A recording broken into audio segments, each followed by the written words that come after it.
Hello everyone, I'm Mosh and this is Dominions 5 and I'm playing Late Age Mictlan on Lucid's new player server. This is the first time I've played multiplayer Dominions. I've been playing single player Dominions now for about 10 years. I've just never got around to joining a multiplayer game and Lucid was recruiting and I thought, why not? So here we are. I've been inspired to record this for a couple of reasons. First of all, I really do enjoy watching Dominions videos, and I think there needs to be more of them on YouTube. Perhaps better quality players than me, but we'll give it a shot anyway. And secondly, Lucid and Co are going to be casting this game anyway, so I thought it'd be really interesting to show the game from my perspective. Hopefully, I stay in the game for a reasonably long time, but I'm not confident of my own abilities. However, this is a new player game, so I think a lot of us will be in the same spot. So, yeah, I'm playing Late Age Mictlan. I thought we'd start off with showing the other nations in the game. Sorry, pretenders of the world. Arcoscephali, Lemuria, Ulm, Mictlan, Jomon, Agartha, Abyssia, Calum, Satis, Bogarus, Batala, Phalegra, and Omniscience, which is the Peanut Gallery, so Lucid and Barlin, and I think it's Barlin and everyone else that's involved. So yeah, cool. I'm looking forward to it. Hopefully I get to learn some stuff, and as long as I'm not the first player out, I'll be happy. I feel bad for whoever's going to be the first player out, don't get me wrong, but I hope it's not me. So yeah, I'm playing Late Age Mictlan. I think we'll start with my god. So this is Raindrops Keep Falling on My Head, the Jaguar. 4 fire, 4 water, 5 death, 7 nature, 6 blood. As we will see when we look at the Mictlan overview, Late Age Mictlan gets a bonus bless point for water and 2 bonus bless points for blood. So for the purposes of building a bless, this counts as 5 water and 8 blood. So we've kind of built around that. So let's just have a quick look at our bless. We've got attack skill +2, regeneration, strength +2, blood bond, Stygian flesh, which is the invulnerability 10, and we also have chill aura, which is the chill aura 3 and the cold resistance. Why Mictlan generally prefers heat, so why have I taken cold? Taking cold 2 lets me, that's the dump scale essentially. Heat 3 only gives you an extra 80 design points, whereas cold 2 gives you an extra 120, so that was the first choice. And the second reason is that we do, as Late Age Mictlan, we do get a lot of water magic, and water magic tends to prefer cold temperature scales. We also get a lot of fire magic out of our cap, and so we can change temperatures as we see fit. We'll touch on also the blood sacrifice mechanic, but it also means that our scales might not necessarily, and our Dominion might not be as pushed out. So taking the chill aura means we get cold resistance, we can deal with going up against enemies in the cold, we can exploit the cold either in our Dominion or our opponent's Dominion with our water magic. If we really need to switch to heat, we can using our fire magic. And importantly, chill aura is actually really effective on our Jaguar warriors and other sacreds. It helps with expansion. It means our mages won't kill. So if we put heat aura, mages would kill the blood slaves, but with cold aura, they won't kill the blood slaves. So there's all sorts of little things like that. So that's why we've gone cold. There are a lot of nations in the game who will want cold. Bogarus will probably want to take cold. Bogarus and Calum will absolutely be taking cold. Agartha may very well take cold. No idea about Jomon. Ulm may very well, and Lemuria will probably take cold as well. So I suspect that these are the nations that will be, they're on the better end of the spectrum. And I think that coming up, if I have to fight any of them, I'll probably be fighting them in Cold Dominion, so it's probably worth building around that. So how about Mictlan as a nation? So we've talked about the fact that we've got good water magic, we've talked about the fact that we've got really good sacreds, and that we have a fair bit of blood. So here's the nation overview. You can see that we've got humans and Atlanteans. We prefer heat scale 1, so taking cold 2 is the maximum we can get in terms of designer points. We have light infantry with slings and javelins. I think light infantry is a very generous description. It makes them sound better than they actually are. Although the slings and the javelins can be exploited quite easily with things like flaming arrows. Tribal kings can levy slaves, so basically we get chaff, free spawn chaff. It's not as free as other nations are. We do need to have a priest king, and it does take up their turn. But they're very useful, particularly patrolling in provinces that we're blood hunting. Yeah, I wouldn't use them in combat. Maybe as siege chaff, but yeah. Sacred Jaguar and Eagle Warriors, sacred Atlanteans that can enter the sea. Magic-wise, we have water, blood, fire, astral, and nature. I really like water magic. I think it's an underrated path. Nature and blood are really great paths. I know astral is also a really great path. I'm not too familiar with playing it well. And then in fire, which is obviously always useful if you just want to throw fireballs into somebody's face, which is always effective. Uniquely for Mictlan, we have really powerful priests, and our dominion, as I said earlier, does not spread unless blood is sacrificed. So we can really control where our dominion is going. So we don't have to worry about having such terrible scales. The other thing is that we did take death scales, and because we are a blood nature nation, with our tribal kings, we can cast blood fecundity, which means in our big important provinces we can actually just completely offset those death scales. So that's just something to bear in mind as well. We do have level 3 recruit priests, so the King of Rain is the Mother of Waters. No, the Mother of Waters is 2. So we do have access to recruit Holy 3s, which is obviously always very useful. We do get the water plus points, we do get the blood plus points. Unfortunately, our forts are crap, but we can go underwater. So, I can run with my tail between my legs underwater pretty quickly. And yeah, this particular game, my pretender Raindrops Keep Falling on My Head, is the god of unnatural lust, herder of men, the boiling spirit, patron of herbalists. So there are my titles. I'm not too familiar how this is generated, but I believe 4 titles shows off that I have relatively high dominion. And then otherwise, units-wise, we have the humans, which are terrible. I think light infantry is being too generous. My personal opinion is this is late age. There are crossbows. There are lots of other scary things everywhere. None of these units are really going to be lasting any particular amount of time, so we'll just take the worst ones we can possibly take and hope for the best. So you're going to see a lot of these warriors. They have a shield and a sling, and that's it. The slings can actually be pretty useful under flaming arrows. Also, you can, these cost absolutely nothing, so you can amass them pretty quickly, and against a lot of things in the game, particularly indies, but even looking at some of the other nations, like Jomon doesn't have shields, is a really great example of that. Patala has lower armor, although they do have helmets, as does Jomon. Slings, blunt, it could be pretty effective. I don't think there's much in the game that this is going to be a massive threat towards, but they're definitely not completely useless when they're massed. Otherwise, you've got different flavors of the warrior. I've never really seen a need in my test games to take any of these. These seem just as effective as any others. These 2 warriors have javelins instead of slings. You have the Eagle Warrior. I don't rate these guys particularly high in late age. They don't really do that much damage, and they don't really want the same sort of bless as your Jaguars. And I think the Jaguar Bless is better suited for the Ocelotls and the Beast Bats and the other sacreds that we can summon, which we'll touch on in a bit. In Middle Age, these guys are fantastic because in Middle Age Mictlan, you don't have the blood, so it's less important. But yeah, so these guys are all right. They're basically unarmored humans who, when they're blessed, they can fly, and they have 2 attacks. But otherwise, I don't rate them very high in late age. We then have the Rain Warriors, who are just amphibious sacreds. When we want to go underwater, these guys are something we're going to look at. I don't know if I would really be bothered recruiting many of these. If we have a quick look at the map, you can see that we might be able to expand into this lake system, and we may be able to get into this lake.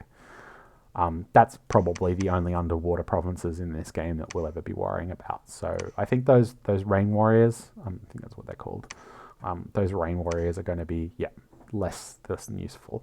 The bread and butter of Mictlan, however, is the Jaguar Warriors. These guys are amazing. They hit like a truck. They don't cost that much in terms of resources, so I can take slot 3 and still have surplus. They don't cost that much gold. They take a bless really well. The regeneration plus blood bond plus strength means that these guys will be hitting around 25 damage. The regeneration means that they'll be regenerating 1 a turn. Then you can throw quite easily with our nature mages, can throw mass regeneration on them anyway, so they'll be regenerating at 2 a turn. Most importantly, however, they have a second form, and which is a Jaguar that has other attacks that and a huge stack of HP. So actually, these guys are really survivable with the invulnerability from Stygian Flesh and the Chill Aura, which lowers, I think it fatigues and lowers the defense skill. Maybe it's just the fact that the fatigue adds up really quickly that lowers their defense skill. Means that these guys are actually really effective against indies, and in test games they've been really effective as well, much further into the game than I think human sacreds would normally be in a late age game. They do have trouble with their protection, and thankfully we are a nature nation, so that's less important. And we do have enough astral that with anti-magic up, these guys will be somewhat more resistant to spells. They will taper off in the late game. I'm not expecting to keep recruiting them en masse, but they're very, very, very good in expanding. And my bless that I've taken is a bit more conservative anyway, and I think that that's going to come through. They're going to be pretty survivable. I was looking at games, battles in my test games where I would be throwing maybe 6 or 7 of these into a reasonably difficult indie province with just a couple of warriors as chaff and not losing anything. With a combination of these guys hitting really hard and some of the early spells that your mages can throw out being quite effective. The other part of this nation is the water magic, and I think that's really the important part here. So we have water 3 on these guys, water 2 on the Priest of All Waters, water 3 on King of Rain, and water 2 on the Rain Priests. The Rain Priests don't get random, so you're only ever going to be water 2 and blood 1 on these guys, but the King of Rains can get up to, you've got a very, very small chance, 25% chance here and a 2.5% chance here. Maths was never my forte, but you do have a chance of actually getting up to water 5, which is scary. A lot of good water magic spells, Falling Frost, Quagmire. If we're up near Lemuria and Bogarus, which is another blood nation, we can do things like Cleansing Waters. Abyssia will really not like rain, and Abyssia will really not like cleansing waters. So we've got quite a few options to throw around. And I really like water. I think it's an underrated path, as I said earlier. So there's going to be a lot of water magic. We've also got Priest Kings who are nature blood, and they can summon slaves, which could help you with patrolling, for your blood sacrificing slaves as sort of siege chaff. But yeah, the nature and the blood's really important. We're going to be using a lot of these guys. I really like using them in my expansion parties. They have very good leadership. They can take a huge amount of your warriors as chaff. They can very easily bless your Jaguar warriors, and they can throw out some protective buffs, and they can throw out agony, which I think is a very useful skill. Fire 2, Blood 2s on the Sun Priests, very useful. Devils, Ocelotls. I think they're probably, I don't think fire magic is going to be super effective in this game. I think there's too much armor running around, but they do let us change the scales, heat temperature scales if we need to, and fireballs in the face is always scary. Moon Priest, Astral 2, Blood 2, anti-magic, horrors, although not comfortable using horrors. Anti-magic, there's a couple of Mictlan specific summons that require astral that these guys can do natively. Communions, Power of the Spheres, Soul Slay. Actually, I don't think they can do Soul Slay. They can with Power of the Spheres up, or Light of the Northern Star up. So they're useful. Luck, all those things. Throwing luck into a communion, being able to throw around Body Ethereal, things like that. It's not something I've played a fair bit of single player, so I understand how it's supposed to work. Exactly how it works when you've got real people fighting you is, I don't know. It's all right against the AI, but Plans don't tend to survive contact with the enemy. The Rain Priests that we've talked about, Nahulis, these guys are amazing. I don't think I'm going to be bringing many of them this game, however, because they aren't sacred, and I think we're going to be going into a lot of Cold Dominion, and unarmored, low hit point humans into Cold Dominion does not make a happy human. Otherwise, they're really good. They can go in communions. Nature is fantastic.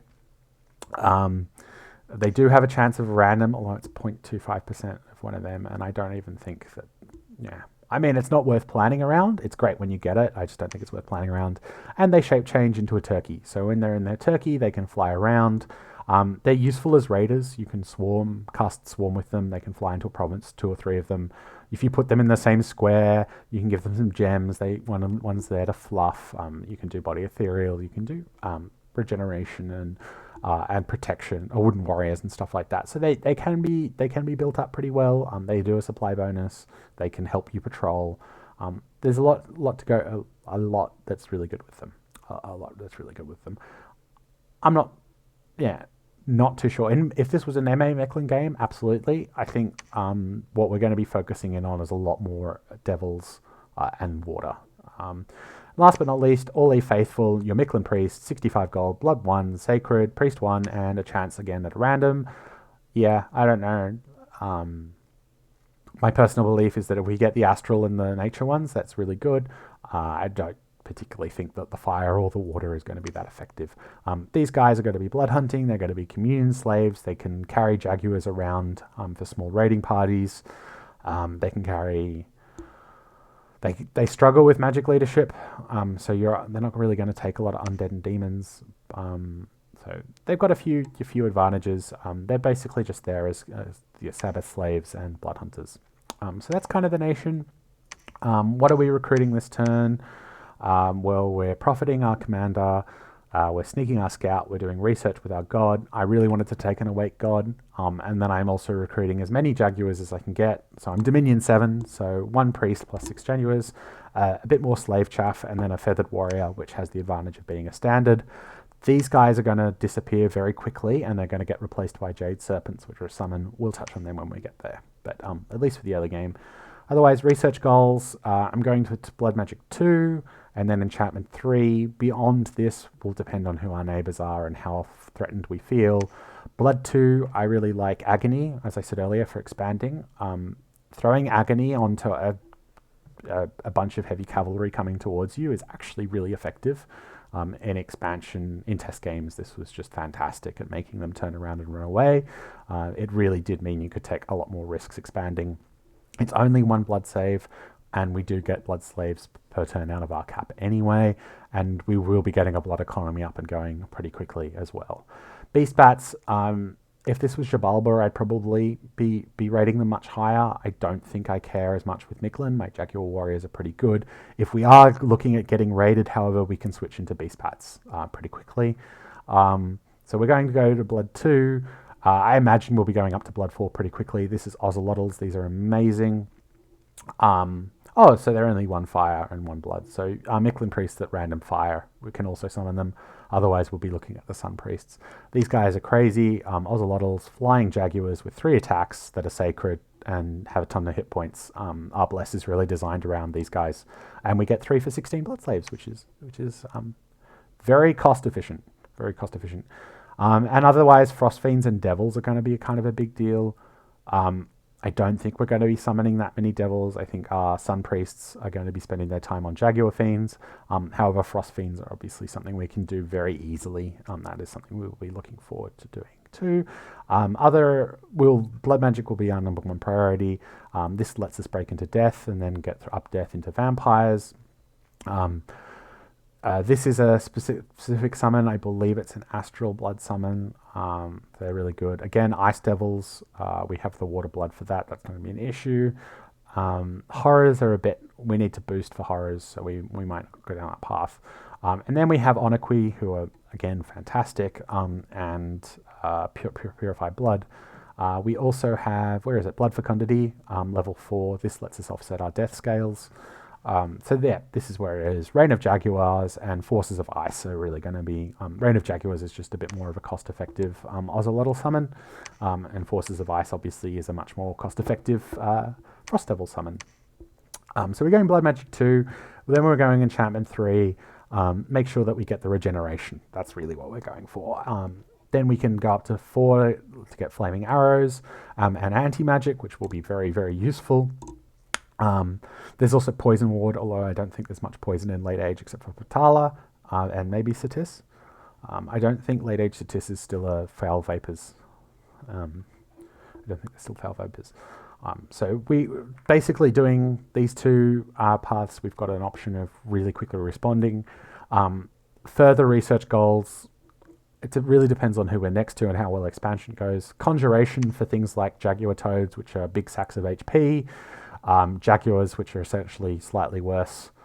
They basically are Jaguar Warriors, but just in Jaguar form. We get a lot of them for 25 Nature Gems, though. So, yeah. And Jade Serpents, which are basically standards. They up the morale. You can throw them in. They're relatively cheap. We'll have tons of water gems. And I think they give a +2 morale bonus instead of a +1. So there's that. There's construction for gear and Sanguine Dowsing Rods. There's evocation for throwing fireballs in people's faces. Falling Frost, is that the one I'm after? Yep, Falling Frost is actually a surprisingly effective spell, I've learnt, for dealing with non-cold resistant units. I suspect the monkeys in Patala are going to have a particularly hard time with them. We do have Cleansing Water, which will be very good against Lemuria and Abyssia. Things like Rain to turn off fire magic, opponent's fire magic, and we can go from there. So, yeah, this is Mictlan. This is my first turn, so just sending my scout out, making my commander a prophet, and researching. And so, yeah, hopefully this game goes well. As long as I'm not the first player out, I'll be happy. Thanks everyone for watching, and I'll see you in the next episode.